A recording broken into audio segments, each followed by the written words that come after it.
मंदिर और मस्जिद। कृपा कर हमारे चैनल जंगल सफारी को सब्सक्राइब जरूर करें। धन्यवाद। चौधरी इत्रतौली कर्ण के बड़े जागीरदार थे। उनके बुजुर्गों ने शाही जमाने में अंग्रेजी सरकार की बड़ी बड़ी खिदमत की थी। उनके बदले में ये जागीर मिली थी। अपने सुप्रबंधन से उन्होंने अपनी मिल्कियत और भी बढ़ा ली थी और अब इस इलाके में उनसे ज्यादा धनी मानी कोई आदमी न था।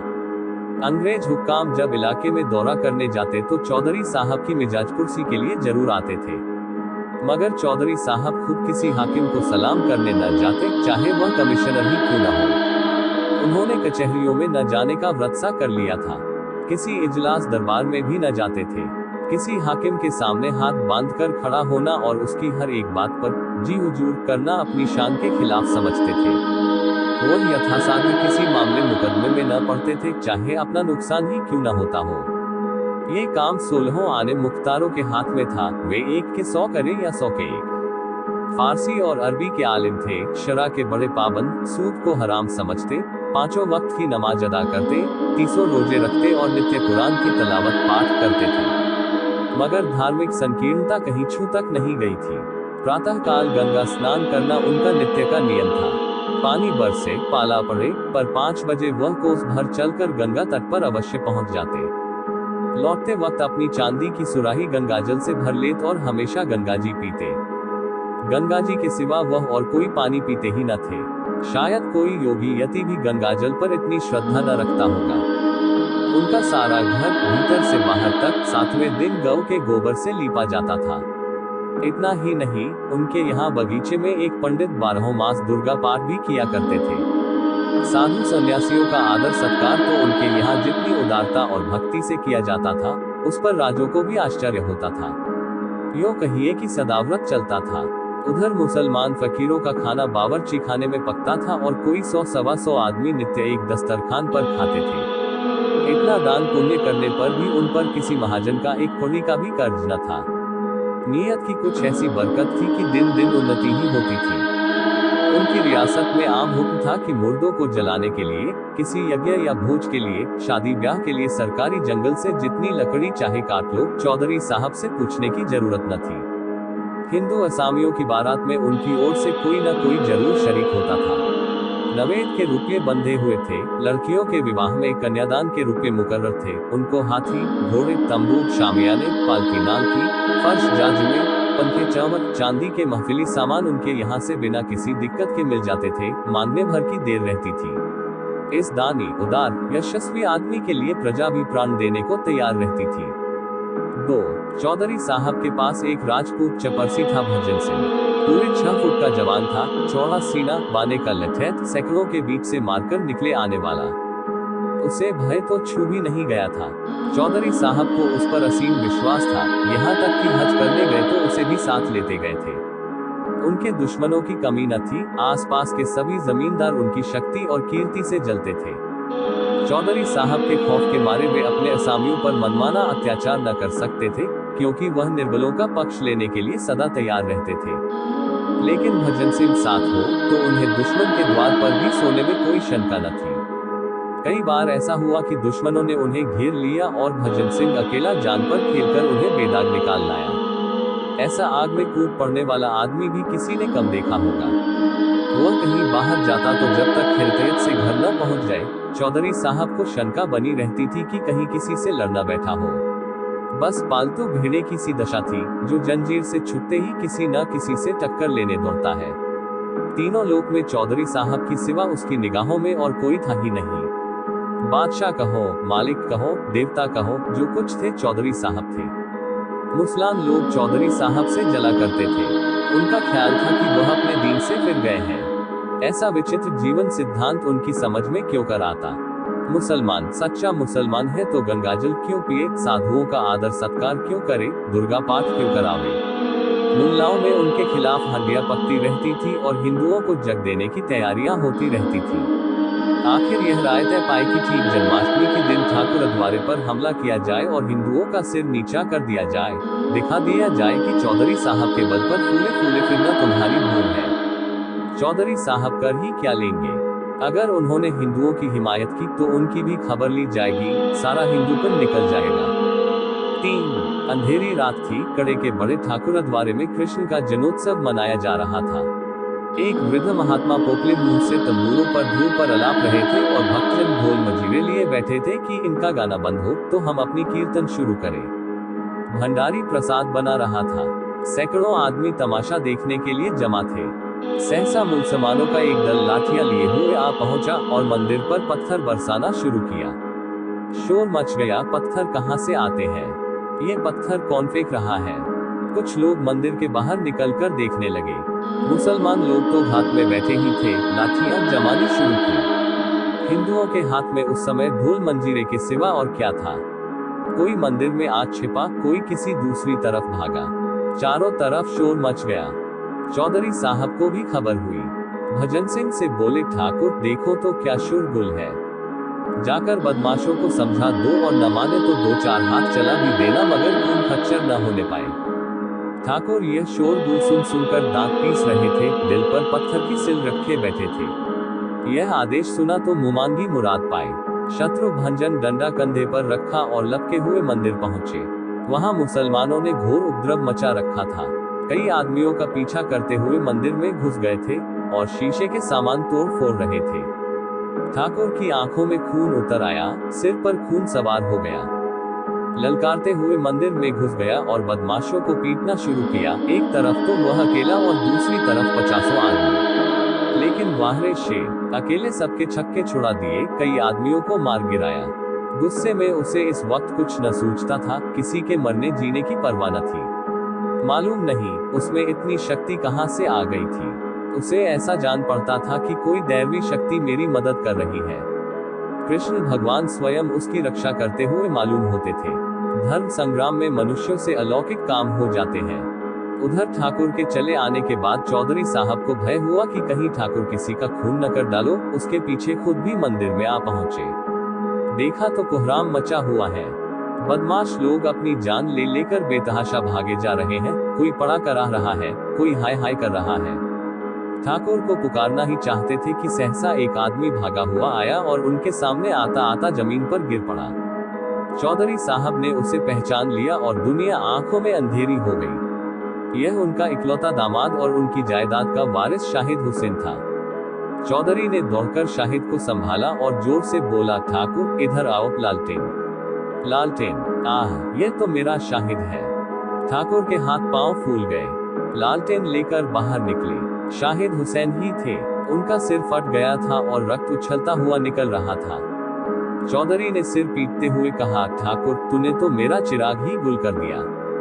ठाकुर ने थरथर कांपते हुए कहा, मालिक भगवान जानते हैं मैंने पहचाना नहीं। चौधरी, नहीं, मैं तुम्हारे ऊपर इल्जाम नहीं रखता। भगवान के मंदिर में किसी को घुसने का अख्तियार नहीं है। अफसोस यही है कि खानदान का निशान मिट गया और तुम्हारे हाथों। तुमने मेरे लिए हमेशा अपनी जान हथेली पर रखी और खुदा ने तुम्हारे ही हाथों मेरा सत्यानाश करा दिया। चौधरी साहब रोते जाते थे और ये बातें कहते जाते थे। ठाकुर ग्लानि और पश्चाताप से गड़ा जाता था। अगर उसका अपना लड़का मारा गया होता तो उसे इतना दुख न होता। आह, मेरे हाथों मेरे मालिक का सर्वनाश हुआ। जिसके पसीने की जगह वह खून बहाने को तैयार रहता था, जो उसका स्वामी ही नहीं इष्ट था, जिसके जरा से इशारे पर वह आग में कूद सकता था, उसी के वंश की उसने जड़ काट दी। वह उसकी आस्तीन का सांप निकला। रुंधे हुए कंठ से बोला, सरकार मुझसे बढ़कर अभागा और कौन होगा। मेरे मुंह में कालिख लग गई। ये कहते कहते ठाकुर ने कमर से छुरा निकाल लिया। वह अपनी छाती में छुरा घोंपकर कालिमा को रक्त से धोना ही चाहते थे कि चौधरी साहब ने लपककर छुरा उनके हाथों से छीन लिया और बोले, क्या करते हो, होश संभालो। ये तकदीर के करिश्मे हैं, इसमें तुम्हारा कोई कसूर नहीं। खुदा को जो मंजूर था वह हुआ। मैं अगर खुद शैतान के बहकावे में आकर मंदिर में घुसता और देवता की तौहीन करता और तुम मुझे पहचान कर भी कत्ल कर देते तो मैं अपना खून माफ कर देता। किसी के दीन की तौहीन करने से बड़ा और कोई गुनाह नहीं है। वो इस वक्त मेरा कलेजा फटा जाता है और यह सदमा मेरी जान ही लेकर छोड़ेगा, पर खुदा गवाह है कि मुझे तुमसे जरा भी मलाल नहीं है। तुम्हारी जगह मैं होता तो मैं भी यही करता, चाहे मेरे मालिक का बेटा ही क्यों न होता। घर वाले मुझे तानों से छेदेंगे, लड़की रो रो कर मुझसे खून का बदला मांगेंगी, सारे मुसलमान मरे खून के प्यासे हो जाएंगे।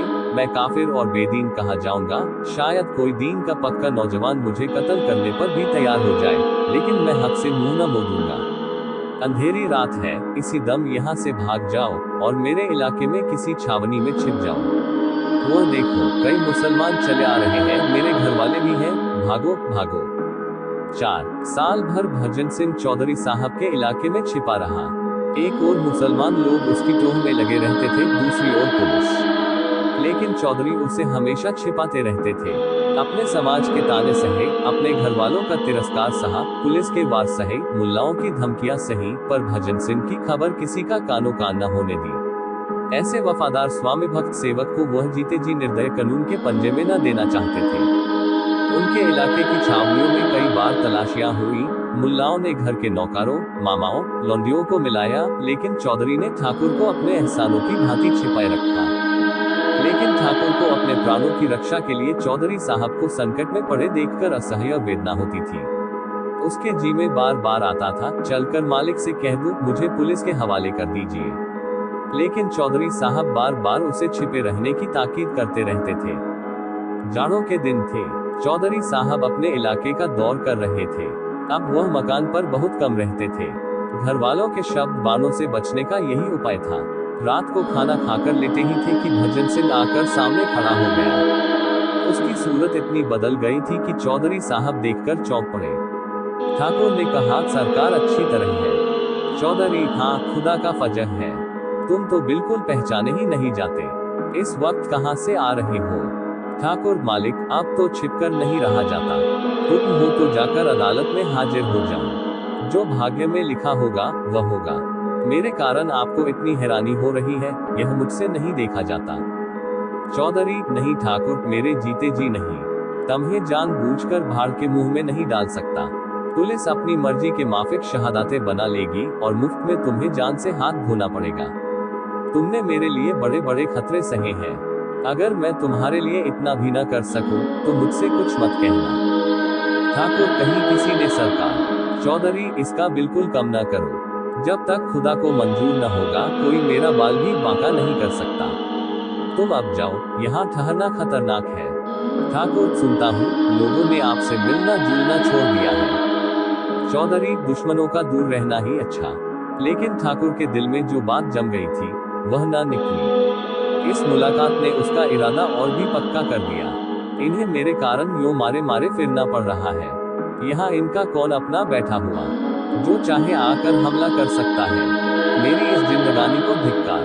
प्रातः काल ठाकुर जिला हाकिम के बंगले पर पहुंचा। साहब ने पूछा, तुम अब तक चौधरी के कहने से छिपा था? ठाकुर, नहीं हजूर, अपनी जान के खौफ से। 5 चौधरी साहब ने ये खबर सुनी तो सन्नाटे में आ गए। अब क्या हो? अगर मुकदमे की पैरवी न की गई तो ठाकुर का बचना मुश्किल है। पैरवी करते हैं तो इस्लामी दुनिया में तहलका पड़ जाता है। चारों तरफ से फतवे निकलने लगेंगे। उधर मुसलमानों ने ठान ली कि इसे फांसी दिलाकर ही छोड़ेंगे। आपस में चंदा किया गया। मुल्लाओं ने मस्जिद में चंदे की अपील की, द्वार द्वार झोली बांधकर घूमे। इस पर कौमी मुकदमे का रंग चढ़ाया गया। मुसलमान वकीलों को नाम लूटने का मौका मिला। आसपास के जिलों में लोग जिहाद में शरीक होने के लिए आने लगे। चौधरी साहब ने भी पैरवी करने का निश्चय किया, चाहे कितनी ही आफतें क्यों न सिर पर आ पड़े। ठाकुर उन्हें इंसाफ की निगाह में बेकसूर मालूम होता था और बेकसूर की रक्षा करने में उन्हें किसी का खौफ न था। घर से निकल खड़े हुए और शहर में जाकर डेरा जमा लिया। 6 महीने तक चौधरी साहब ने जान लड़ाकर मुकदमे की पैरवी की। पानी की तरह रुपये बहाए, आंधी की तरह दौड़े। वो सब किया जो जिंदगी में कभी न किया था और न पीछे कभी किया। अहंकारों की खुशामदीद की, वकीलों के नाज उठाए, हकीमों को नजरें दी और ठाकुर को छुड़ा लिया। सारे इलाके में धूम मच गई। जिसने सुना दंग रह गया। इसे कहते हैं शराफत। अपने नौकर को फांसी से उतार लिया। लेकिन सांप्रदायिक द्वेष ने इस सत्कार्य को और ही आंखों से देखा। मुसलमान झल्लाए, हिंदुओं ने बगले बजाई। मुसलमान समझे इनकी रही सही मुसलमानी भी गायब हो गई। हिंदुओं ने ख्याल किया, अब इनकी शुद्धि कर लेनी चाहिए, इसका मौका आ गया। मुल्लाओं ने जारे जोर से तबलीग की हाँक लगानी शुरू की। हिंदुओं ने भी संगठन का झंडा उठाया। मुसलमानों की मुसलमानी जाग उठी और हिंदुओं का हिंदुत्व। ठाकुर के कदम भी इस रेले में उखड़ गए। मनचले थे ही हिंदुओं के मुखिया बन गए थे। जिंदगी में कभी एक लोटा जल तक शिव को न चढ़ाया था, अब देवी देवताओं के नाम पर लट चलाने के लिए उद्यत हो गए। शुद्धि करने को कोई मुसलमान न मिला तो 2-1 चमारोही की शुद्धि करा डाली। चौधरी साहब के दूसरे नौकरों पर भी असर पड़ा। जो मुसलमान कभी मस्जिद के सामने खड़े न होते थे, वे 5 वक्त की नमाज अदा करने लगे। जो हिंदू कभी मंदिरों में झांकते न थे, वे दोनों वक्त संध्या करने लगे। बस्ती में हिंदुओं की संख्या अधिक थी।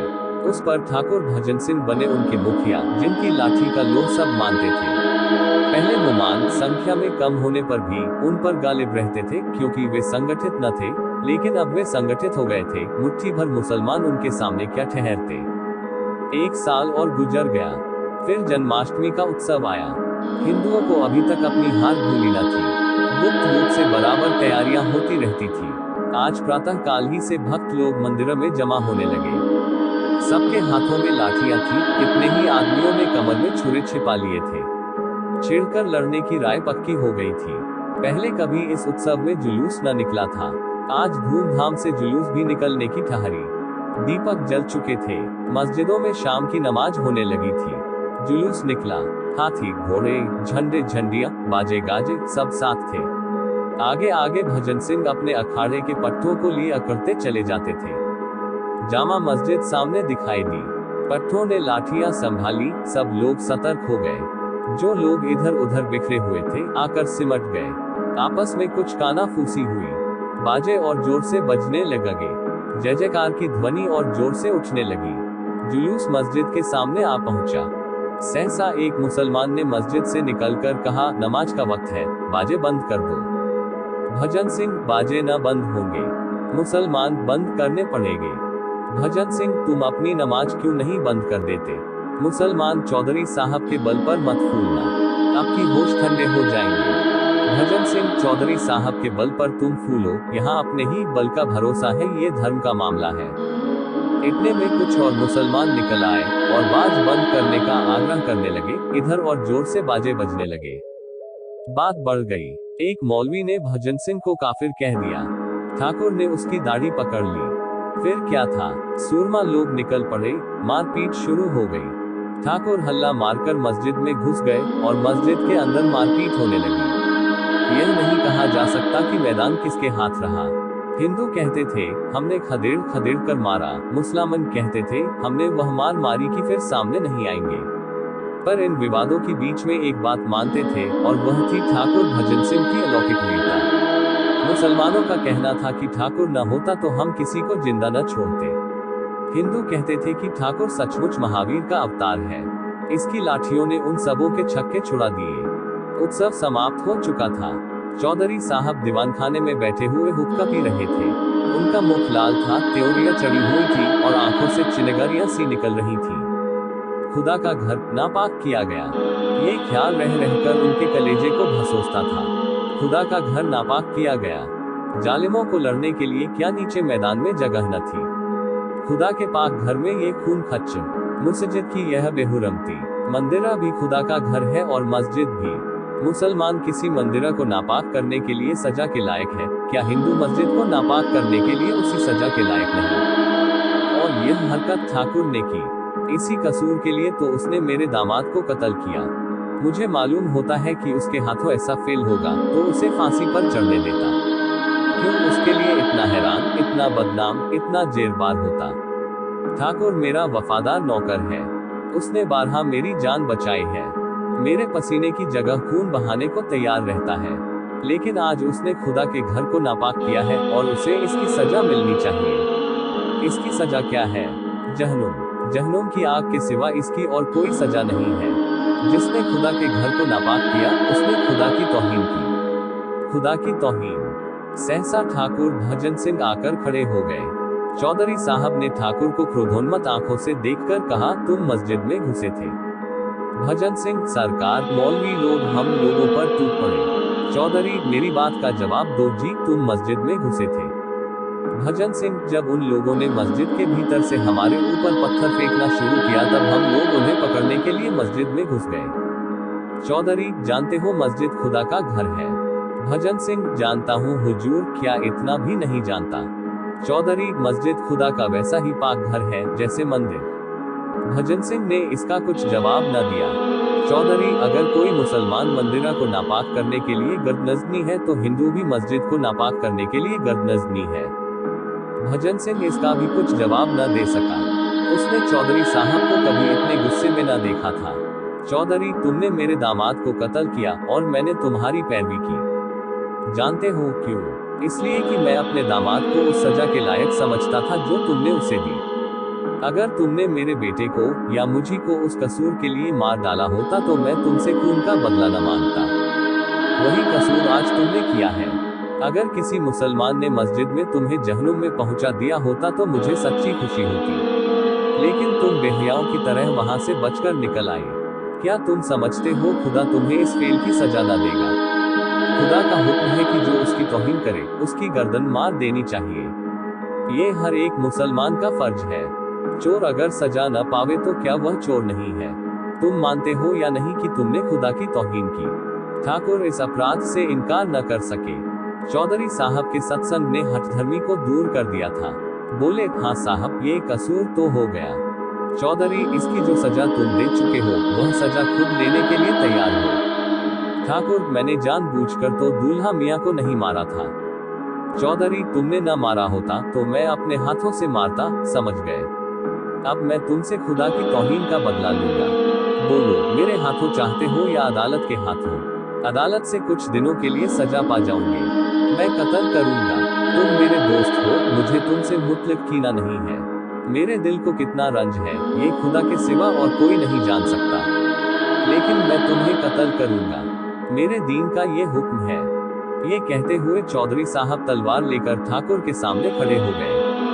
विचित्र दृश्य था। एक बूढ़ा आदमी, सिर के बाल पके, कमर झुकी, तलवार लिए एक देव के सामने खड़ा था।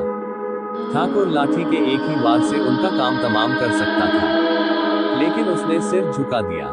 चौधरी के प्रति उस रोम रोम में श्रद्धा थी। चौधरी साहब अपने दीन के इतने पक्के हैं इसकी उसने कभी कल्पना तक न की थी।